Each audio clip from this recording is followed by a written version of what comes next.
Well, so good having all of you connecting with us today. My name is Chris, and we're in the fourth and final part of this series, Help. And the question that we've been asking, trying to answer, circling around the question is, well, this question: what if the spectacle of the miracle wasn't the pinnacle? We have so many amazing, incredible stories connected to Jesus, moments where Jesus performed miracles. And many of those miracles were healings. I mean, people's lives were forever changed because of the miracle. But what if the spectacle of that miracle wasn't the pinnacle piece that Jesus was trying to teach? The pinnacle part that Jesus wanted to shine a spotlight on and say, no, hold on to this truth. It will change your life. What if the spectacle of the miracle wasn't the pinnacle?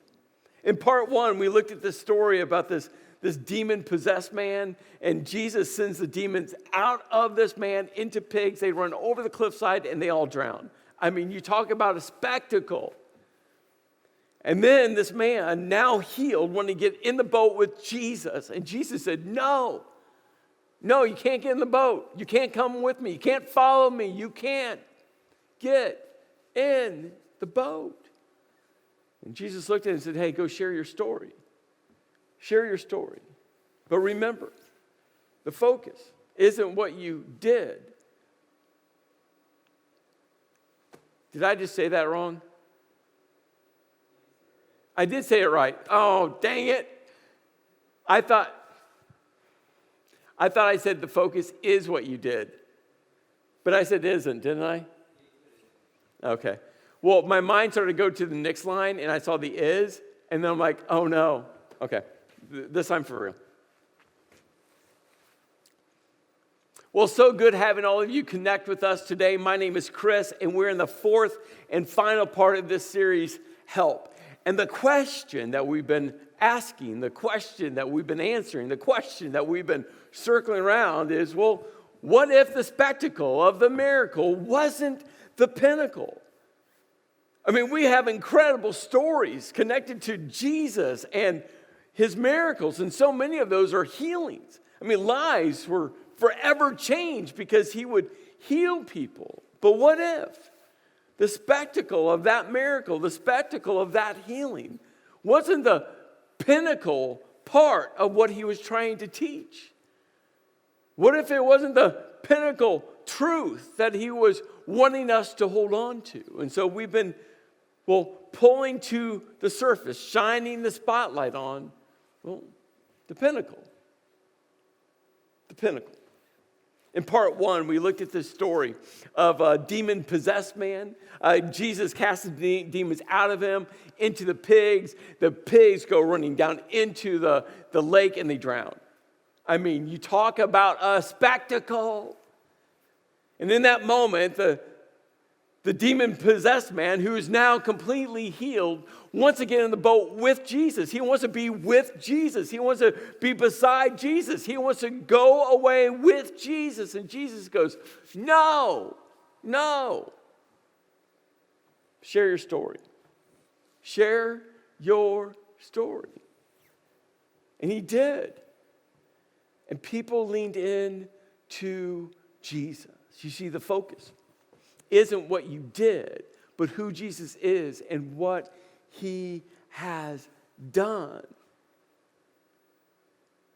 Part two, we looked at these two stories that collided together, two stories that were 12 years in the making. And in both of these stories, a woman who was bleeding for 12 years and Jairus' daughter, who was 12 years old, who was extremely sick and dies. Jesus touches both of them, making himself unclean to make both of them clean. They're two vivid stories where Jesus chooses to take on their uncleanness. And in doing so, they become clean. And you see, that is the pinnacle. That is the redemption story, where Jesus redeems, makes whole again, but sin has completely destroyed. And in part 3, it's a story about 4 friends, and they were carrying their one friend who was paralyzed. They dig a hole in a roof and they lower him down. And Jesus goes, I see your faith. And he's healed. The question, the pinnacle question, is your faith visible? So many times we think faith is just an internal thing. It's at the soul level. And yes, there's a significant component of faith that is inside of us. But over and over again, Jesus pushes us to go, no, it's not just an internal. It's also external. That's why he goes, when I saw your faith, it was James, the brother of Jesus, that goes, hey, I'm going to show you my faith by what I do. That faith is, yes, inside of us and lived out externally. Is your faith visible? And all of this, leads us to, this fourth part, and we're going to look at one last miracle. But let's not get lost in the spectacle and miss the pinnacle. Now, before we get to this story, have you ever noticed something before? Have you ever wondered something before? Have you ever thought to yourself, or maybe it's just me, how selfish babies and toddlers are? I know some of you are like, Chris, you can't call a baby or a toddler selfish, but they are. I mean, we parents want our little kids' first words to be mommy or daddy, but usually their first words are something like no or mine. Or in my house, my wife started to teach sign language, and I think the first thing before our kids could talk, they learned the more sign language sign. They could do that. And they had it nailed. Like if they wanted more applesauce or more mac and cheese or more dessert or more, they knew this. And if you've ever been a parent of an infant, a toddler, you just know. I mean, they're pretty selfish. Now, I know they need us to feed them and to clothe them and to bathe them and to change diapers. I know that. But the older they get, have you ever found yourself, if you've parented through this stage, you know this is true. Have you found yourself as a parent, as your kids get older, you find yourself saying to them, when they ask, well, I'm hungry. Have you found yourself replying, well, I'm not your chef. Go fix your own food. I'm not saying that's right or wrong. I'm just saying, have you ever said that to your kids? Or when your kid goes, well, I don't have any clean whatever, clothes for school, clean uniforms, clean whatever. Have you ever said back to them, yeah, I'm not your maid. Go do laundry. In fact, for my wife and I, one of our goals as parents was to teach our kids how to cook and how to do laundry and how to do all those just basic life skills so that one day when they become adults, right, they're self-sufficient. So we started that probably at an even younger age. But I found myself as a parent going, hey, whoa. You can do stuff for yourself. And then at some point, as we've all become adults, there's a thought in the back of our minds. Maybe it's just my mind, but I don't think it's just me. Where I feel like, yes, I'm not selfish anymore. But here's what I started to wonder about as I prepared for this message. Do we learn to be less selfish as we become adults? The longer we're adults? Or do we just learn to disguise our selfishness? Or is it a combination of both? If it's a combination of both, what percentage would you put on the the learning to be less compared to the learning to disguise. I was thinking about that and just in a personal reflective type of way, because I would love to say I'm learning to be less selfish, but then there's moments where as I've thought about this, I'm like, Chris, you're just pretty good at disguising it. Disguising it with humor, disguising it with sarcasm, disguising it in funny family jokes, but disguising. The most selfish person in our family is Lola, our golden retriever. Don't let her cuteness fool you. Don't let her adorableness fool you. She is the most selfish person. I have to feed her. I have to get her water. I have to give her ear scrubs. I have to pet her belly. She gets served hand and foot. She is not self-reliant at all. Yes, cute, but probably the most selfish person in her family. Now, I have found myself with my wife and my youngest daughter, and before my oldest got married and she lived in the house, she was included in this. I have found myself saying very vocally, very loud, with humor, with appropriate sarcasm, with a laugh attached to it, but I will look at Lola and say to Lola, hey Lola, I'm the only one who loves you because I'm the only one who keeps you alive. And then I will list out all the things I do for Lola to keep her alive, like feed her, give her water, wash her bowls out, take her outside to go potty, give her ear scrubs, brush her, wash out her ears, make sure she's cared for in the morning, get the little eye boogies out of her eye. All the things I do to keep this adorable fluff ball alive. But in the back of my mind, is it me being selfless or selfish? Is it me learning to be less selfish? Or is it me disguising it?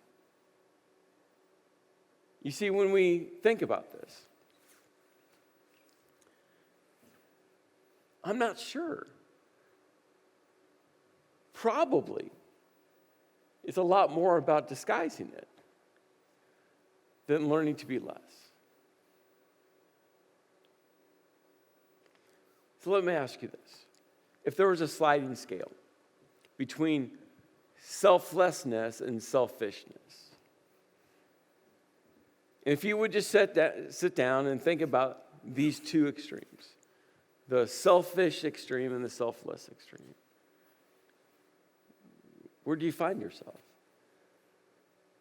In all areas. It'd be easy to cherry pick the ones we want, but I'm just talking in all areas. If we had to slide that scale, would you honestly be more selfish?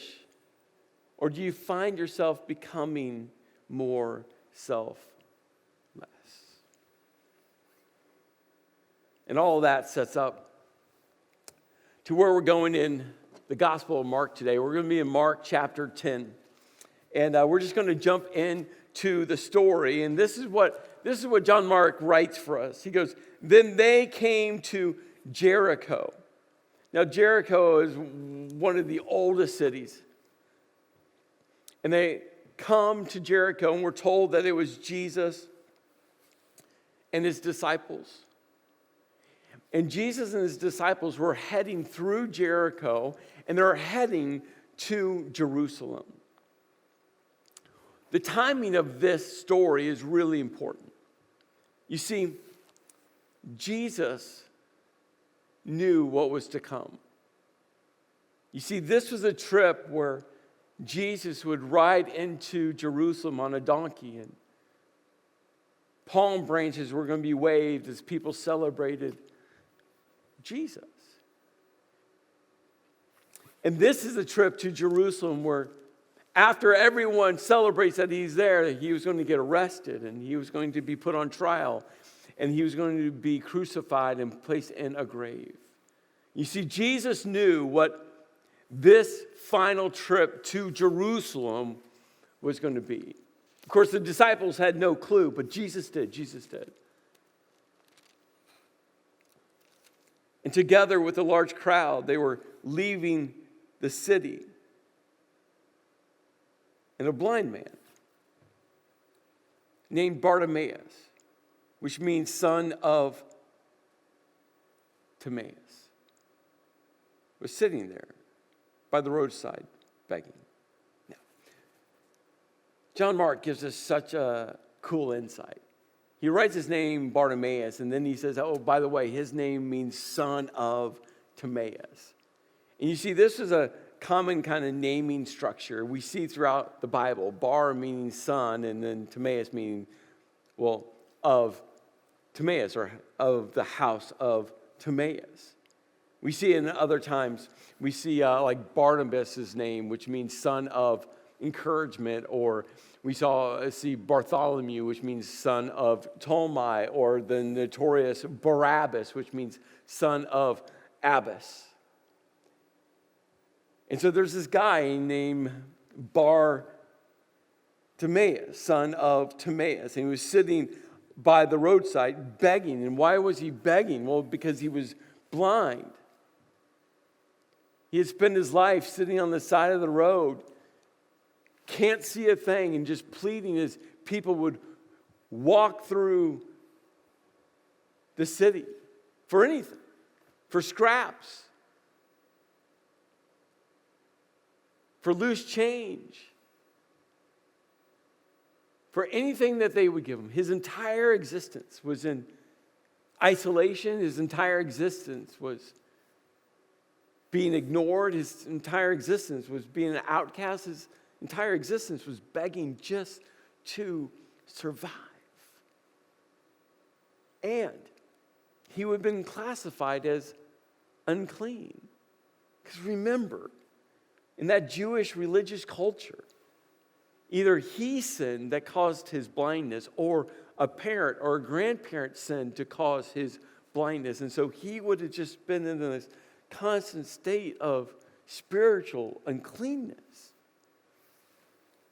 And we're told that when he heard that it was Jesus of Nazareth, he began to shout, Jesus, son of David. Now this phrase, son of David, literally reflects that Bartimaeus believed that Jesus was the promised Messiah, the promised King. Not just Jesus rabbi, Jesus teacher, Jesus. No. He was like, Jesus, son of David. Jesus, my King. Have mercy on me. Have mercy on me. Have mercy on me. And then we're told that many rebuked him and told him to be quiet. Can you imagine the crowds? Jesus and the disciples are walking through. Bartimaeus starts to cry out to Jesus, and all of a sudden the crowd starts to turn on him and say, no, be quiet, shut up. We don't want to hear your voice. Just stay there. Be the beggar that you are. Be the outcast that you are. Sit in your place. Can you sense the selfishness of the crowd? They tried to silence him yet again. But he shouted all the more, Son of David, have mercy on me. And then Jesus stopped. And that's why the setting of the story is so important. Jesus stopped, knowing what was coming his way. Jesus stopped, knowing that his crucifixion was imminent. Jesus stopped for the one, the outcast, the beggar, the unclean. Stop for the one that the crowds screamed, shut up to. Jesus stopped and said, call him. So the crowds, called to the blind man. And I love this. I mean, just seconds before they were telling him to shut up, but now they're like, cheer up. On your feet. He's calling you. Put yourself in Bartimaeus' shoes just for a moment. One moment, the crowds are telling you to shut up. And then all of a sudden, Jesus speaks, and all of a sudden, the tone changes. It's like, oh, cheer up. And he's like, well, you just told me to shut up. Get on your feet. Jesus is calling you. Throwing his cloak aside, Bartimaeus jumps up to his feet, and he comes to Jesus. And Jesus asks him, what do you want me to do for you? What do you want me to do for you? Now, I think about that question. His mind had to be racing with an answer. But you see, we have to pause here. We can't miss what happened right before this story, this interaction between Jesus and Bartimaeus. You see, we go back just to verse 36. And in verse 36, Jesus asks the same question, what do you want me to do for you? But that question was not posed to Bartimaeus at that moment. It was posed to James and John. You see, James and John had come privately to Jesus, and they come privately to Jesus and said, teacher, they said, we want you to do whatever, to do for us whatever we ask. Teacher, whatever we ask you to do, will you do for us?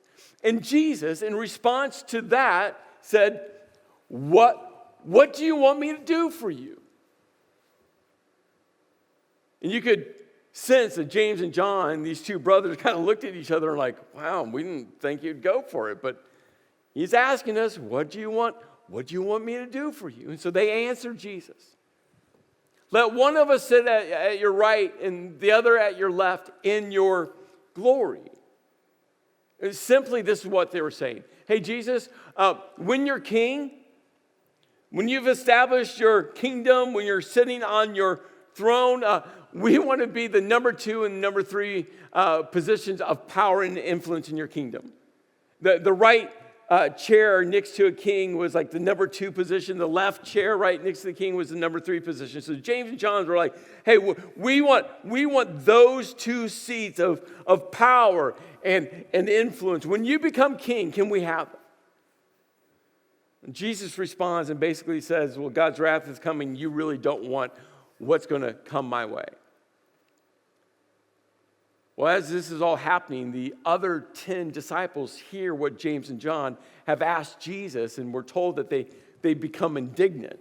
Another way to say that is they become angry because they wanted the opportunity to be in the number 2 and number 3 seats of power and position and authority in Jesus' kingdom. They were indignant because how dare James and John ask for those seats? I mean, they should be considered as well. They become indignant and angry. Why? Because probably some of them were like, man, we should have gone to Jesus first about this. We didn't really think we could ask that, but if we would have known, we would have gone there first. So Jesus gathers them all together and leans in.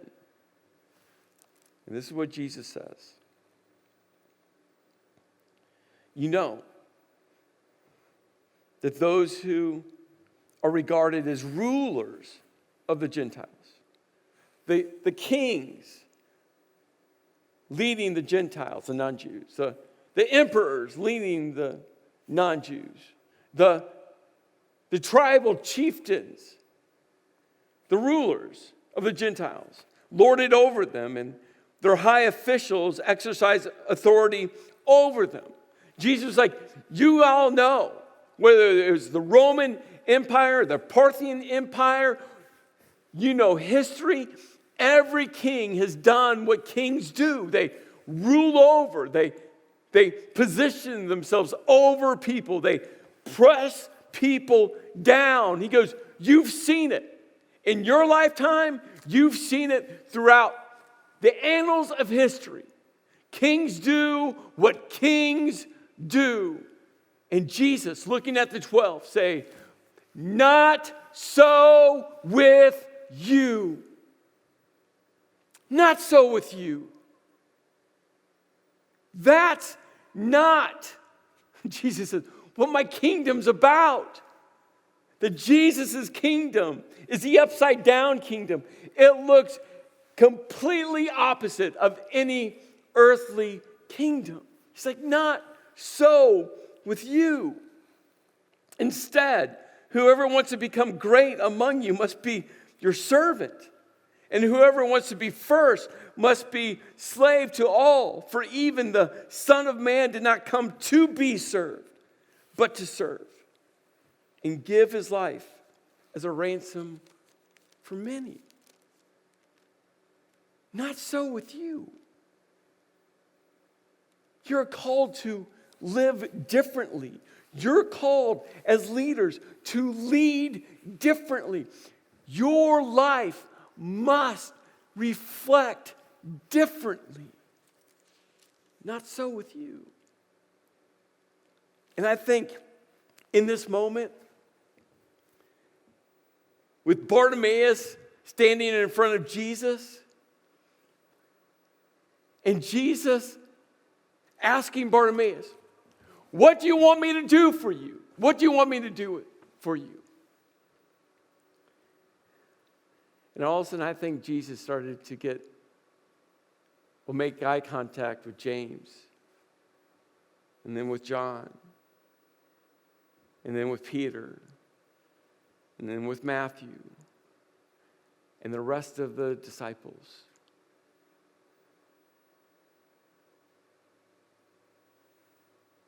Not so with you.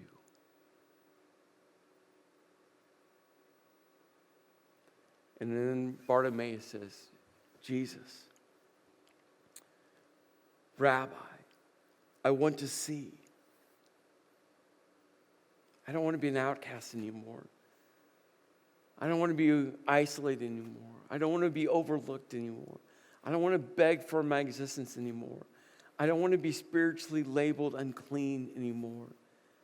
I want to see. And Jesus said, your faith has healed you.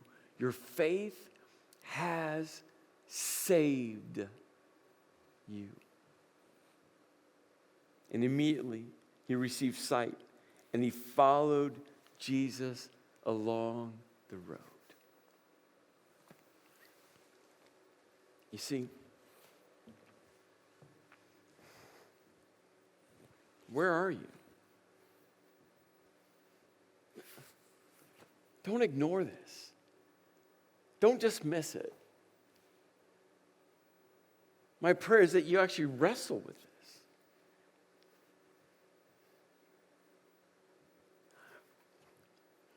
Are you becoming more selfless? Or are you just learning how to disguise your selfishness? Are you becoming more selfless, truly selfless? Or are you just learning how to manipulate your selfishness? When you're waiting in line, whether it's the grocery store or like those lines where they say 15 items or less, and there's always the people that have like 52 items. It's not like they have 16 items. It's not like they're one over. I mean, they have a basket full, and they're in the 15 item or less aisle. Are you becoming more selfish or selfless? Because in God's kingdom, when you're driving, where would you slide that scale? Are you more selfish or are you becoming selfless? When the highway is coming down from 2 lanes to 1 lane, do you stay in that 1 lane as long as you can, cutting off as many people as you possibly can? Because for some reason you just think it's your right to cut off everyone until you just slam your car over because you have to? when you're driving and you're in a hurry and you have all the excuses why you're late? You're becoming more selfish or selfless in your job and your work.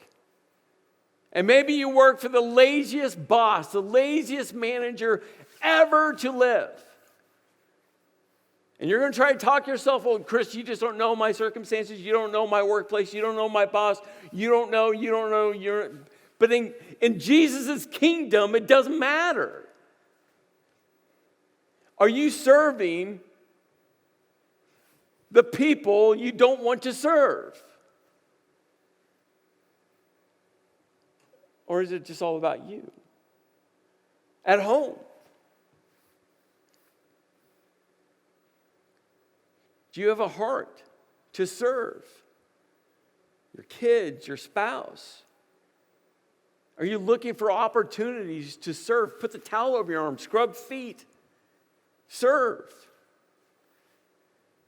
Or you're doing what I'm doing with the dog, with humor, with sarcasm. I'm the only one to keep the dog alive.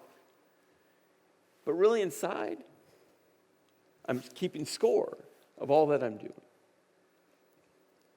In marriage, this is what we're called to do in marriage, to try to outserve our spouse. I tell you, my wife and I have gone ups and downs in marriage. We've had some good seasons and some difficult seasons in marriage. But one thing I feel like in this season, we are crushing at it. We both are trying to outserve each other. Our lives are chaotic, work, leadership chaotic. I mean, just things are going 8 million miles an hour. I am watching my wife try to outserve me, and I'm doing everything I can to outserve her. And I tell you, when in a marriage, your goal isn't to scorekeep, but to outserve each other, I tell you, something beautiful spiritually happens between husband and wife. And in church, do you just walk into church, get your donut, get your coffee, complain about the temperature, find your seat unless someone's sitting in your seat, and now you're complaining about the person who sat in your seat, but that's your seat. And then you leave early to get in your car so you can get off property so that, you don't get stuck in traffic. Is your entire church experience selfish or selfless?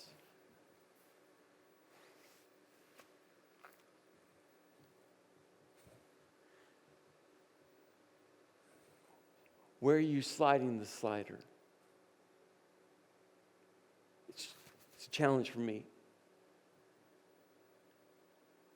And Jesus said, when it comes to his kingdom, that we are to live differently.